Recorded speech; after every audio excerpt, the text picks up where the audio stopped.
राधे राधे दोस्तों, जय श्री कृष्ण। तो आइए श्रवण करते हैं जन्माष्टमी व्रत कथा। इंद्र ने कहा, हे ब्रह्मपुत्र, हे मुनियों, हे श्रेष्ठ, सभी शास्त्रों में ज्ञाता है देव व्रतों में उत्तम उस व्रत को बताइए जिस व्रत को मनुष्यों को मुक्ति लाभ प्राप्त हो, तथा हे ब्राह्मण, उस व्रत को प्राणियों को भोग व मोक्ष की प्राप्ति हो जाए। इंद्र की बातें सुनकर नारद जी ने कहा, त्रेता युग में अंत में और द्वापर युग के प्रारंभ समय में कर्मों को करने वाला कंस नाम का एक अत्यंत पापी दैत्य हुआ। उस दुष्ट व नीच कर्मी दुराचारी कंस को देवकी नाम की एक सुंदर बहन थी। देवकी के गर्भ से उत्पन्न आठवां पुत्र कंस का वध करेगा। नारद जी की बातें सुनकर इंद्र ने कहा, हे मते, उस दुराचारी कंस की कथा का विस्तार पूर्वक वर्णन कीजिए।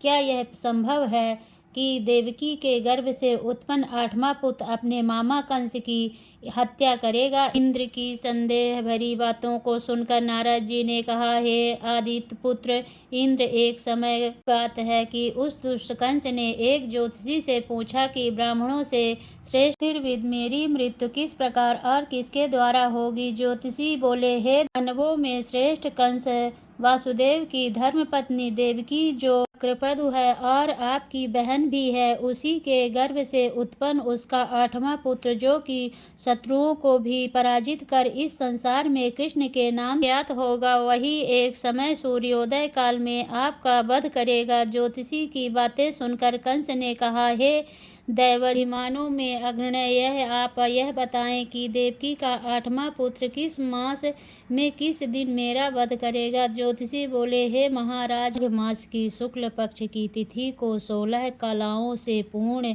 श्री कृष्ण से आपका युद्ध होगा। उसी युद्ध में वे आपका वध करेंगे। इसीलिए हे महाराज, आप अपनी रक्षा पूर्वक करें। इतना बताने के पश्चात नारद जी ने इंद्र से कहा, ज्योतिषी द्वारा बताए गए समय पर ही कंस की मृत्यु कृष्ण के हाथ ही संदेह होगी। तब इंद्र ने कहा, हे मुनि, उस दुराचारी कंस की कथा का वर्णन कीजिए और बताइए कि कृष्ण का जन्म कैसे होगा तथा कंस की मृत्यु कृष्ण द्वारा किस प्रकार होगी।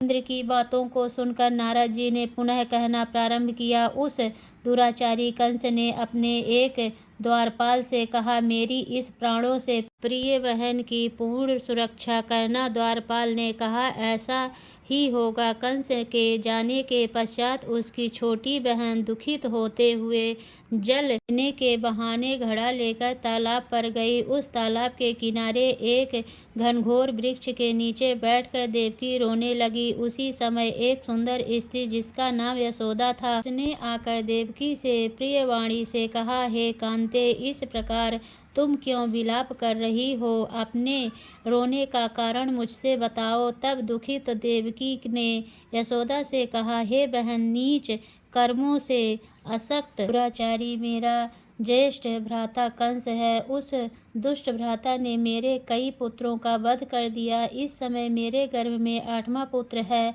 वह उसका भी वध कर डालेगा। इस बात के किसी प्रकार का संशय या संदेह नहीं है, क्योंकि मेरे ज्येष्ठ भ्राता को यह भय है कि मेरे आठवें पुत्र से उसकी मृत्यु अवश्य होगी। देवकी की बातें सुनकर यशोदा ने कहा, हे बहन, विलाप मत करो, मैं भी गर्भवती हूँ। यदि मुझे कन्या हुई तो तुम अपने पुत्र के बदले उस कन्या को ले लेना। इस प्रकार तुम्हारा पुत्र कंस के हाथों मारा नहीं जाएगा। तदंतर कंस ने अपने द्वारपाल से पूछा, देवकी कहाँ है?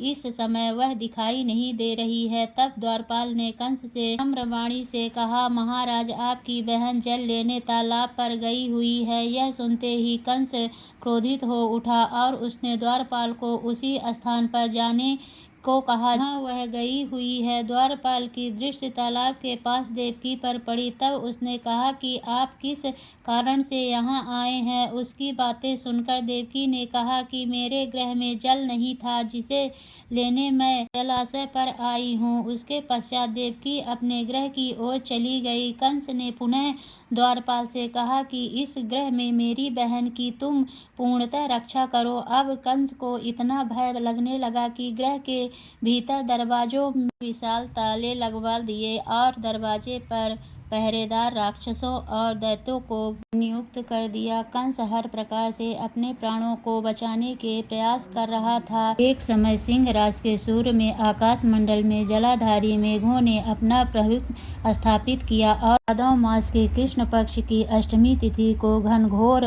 रात्रि थी। उस समय चंद्रमा भी वृष राशि में था। रोहिणी नक्षत्र बुधवार के दिन सौभाग्य योग में संयुक्त चंद्रमा के आधी रात में उदय होने पर आधी रात के अंतर एक घड़ी जब हो जाए तो श्रुति स्मृति प्रणोक्त फल निसंदेह प्राप्त होता है। इस प्रकार बताते हुए नारद जी ने इंद्र से कहा, ऐसे विजय नामक शुभ मुहूर्त में श्री कृष्ण का जन्म हुआ और श्री कृष्ण के प्रभाव से ही उसी क्षण बंदी गृह के दरवाजे स्वयं खुल गए। द्वार पर पहरा देने वाले पहरेदार राक्षस सभी मूर्छित हो गए। देवकी ने उसी क्षण अपने पति वासुदेव से कहा, हे स्वामी, आप निद्रा का त्याग करें और मेरे इस अष्टम पुत्र को गोकुल में ले जाएं। वहां इस पुत्र को नंद गोप की धर्म पत्नी यशोदा को दे दें। उस समय यमुना जी पूर्ण रूप से बाढ़ग्रस्त थी, किंतु जब वासुदेव जी बालक कृष्ण को सूप में लेकर यमुना जी को पार करने के लिए उतरे, उसी क्षण